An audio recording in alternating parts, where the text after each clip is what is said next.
The next general rule of interpretation that we will talk about is General Rule of Interpretation 5A, and that deals with the classification of camera cases, musical instrument cases, gun cases, drawing, and similar containers, especially shaped or fitted to contain a specific article or set of articles suitable for long-term use, and entered with the articles for which they are intended, shall be classified with such articles when of a kind normally sold therewith.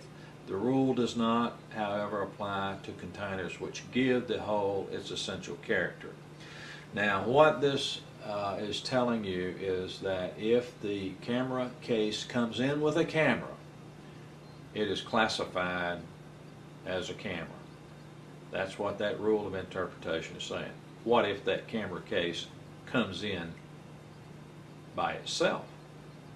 Then it's classified by, in all probability, under the luggage and carrying case chapter, by the material that it is made of, such as leather or man-made materials. Then that is the way that it would be classified. And you'd go through the same process in classification as we have previously mentioned. You go to the tariff alphabetical index, look the article up, find the heading that is referred to, look at the terms of the heading and see if that is the heading under which that article can be classified. Read the section and chapter notes, and you would be resorting to General Rule of Interpretation 1. What General Rule of Interpretation 5A is dealing with is those articles that are made for use with another article, a case for guns, for cameras, for binoculars that are designed, shaped, fitted to contain those articles, and they are classified, if they come in with those articles, as the article. The next rule of interpretation, or part of 5 that we'll look at, is General Rule of Interpretation 5B, and that says, subject to the provisions of GRI 5A above, packing materials and packing containers entered with the goods therein shall be classified with the goods if they are of a kind normally used for packing such goods. However, this provision does not apply when such packing material or packing containers are clearly suitable for repetitive use.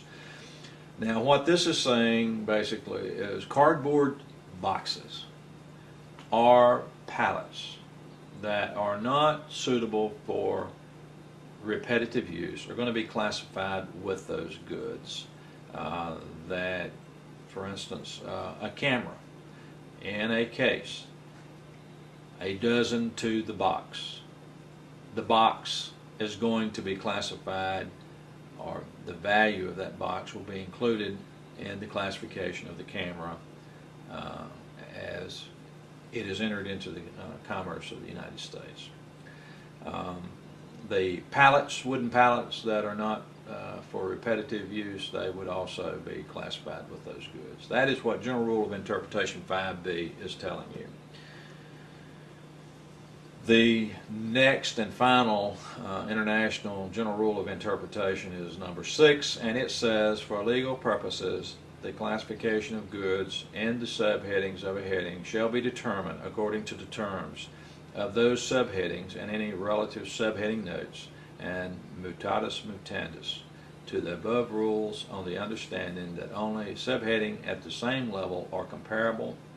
For purposes of this rule, the relative section, chapter, and subchapter notes also apply unless the context otherwise requires. What mutatis mutandis is Latin for making necessary changes, meaning that you compare subheading to subheading level. 6 digits to 6 digits, 8 digits to 8 digits. You don't compare 6 digits to 4 or 8 to 6. You're staying at the same number of digit level in the comparison of subheadings for determination of which is more specific and applicable to your product. That is General Rule of Interpretation 6. The next rule of interpretation that we will talk about is a U.S. rule of interpretation, and that was added for our classification in the United States. And that is additional U.S. rule of interpretation number 1.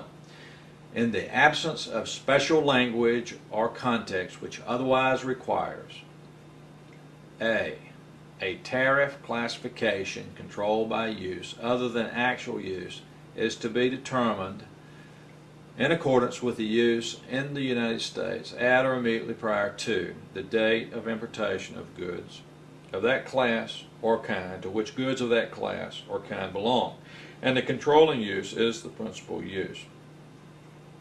And then we look at B, and it deals with a tariff classification controlled by the actual use to which the imported goods are put in the U.S. is satisfied only if such use is intended at the time of importation. The goods are so used, and proof is furnished within 3 years after the date the goods are entered.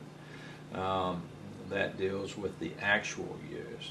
And C, that part of Rule of Interpretation 1, U.S. Rule of Interpretation 1, is a provision for parts of an article, covers products solely or principally used as a part of such article, but a provision for parts or parts and accessories shall not prevail over a specific provision for such part or accessory.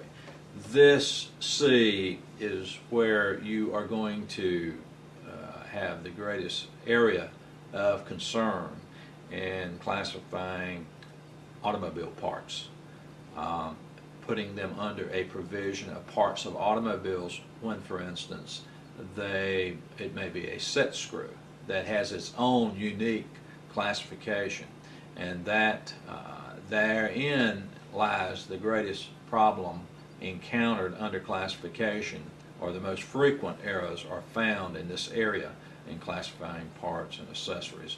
If there's provisions for those parts, it's a term, Latin term, eo nomine, meaning that it is named in the tariff, then you have to classify it as such. A screw is a screw. It is not a part of an automobile in general. A ball bearing is not a part of something. It is a ball bearing and classified as such. Again, there are many reasons to try to use that parts of general provisions to avoid dumping duties or for whatever reason. This is something that you do not want to do, and be aware of this rule. Again, this is where a majority of errors occur in the classification process. In determining your database of materials and bill of materials, and you rank these by value, once again, you've got to get the classification correctly on these parts. That represents the bulk of transactions on machine tools, automobiles. You're going to have more activity in these parts, replacement parts, than you are in the tool itself. Though the value may be in the tool, the parts are going to be many classifications, and you have to use this rule to classify those parts.